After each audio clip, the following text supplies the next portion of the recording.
ইজতেমা ময়দানে দুপক্ষের সংঘর্ষে নিহত 2, আহত অন্তত শতাধিক। গাজীপুরের টঙ্গীর বিশ্ব ইজতেমা ময়দান দখলকে কেন্দ্র করে দুপক্ষের মধ্যে সংঘর্ষ হয়েছে। নিহত হয়েছে 2 জন। এ সময় আহত হয়েছে অন্তত শতাধিক। বুধবার 18 ডিসেম্বর সকালে এ তথ্য নিশ্চিত করেছেন গাজীপুর মহানগরের টঙ্গী পশ্চিম থানার ভারপ্রাপ্ত কর্মকর্তা হাবিব ইস্কান্দার। নিহতরা হলেন কিশোরগঞ্জের পাকুন্দিয়া থানার এগারসিন্ধু এলাকার বাচ্চু মিয়া, তার বয়স 70 বছর। অপরজন হলেন দক্ষিণ খানের বেড়াইদ এলাকার 60 বছর বয়সী বেলাল হোসাইন। তবে নিহত ও আহতের সংখ্যা আরও বাড়তে পারে বলে আশঙ্কা করা হচ্ছে।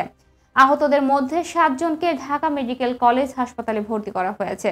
বিষয়টি নিশ্চিত করেছেন ঢাকা মেডিকেল পুলিশ ফাঁড়ির ইনচার্জ মোহাম্মদ ফারুক হুসাইন। জানা গেছে, ইজতেমার পূর্ব প্রস্তুতির অংশ হিসেবে 7 দিনের অবস্থান কার্যক্রম করতে গেলে সাদপন্থী ও জুবায়েরপন্থীদের মধ্যে সংঘর্ষ হয়। এ সময় ঘটনাস্থলে একজনের মৃত্যু হয় এবং আহত হয় অন্তত শতাধিক।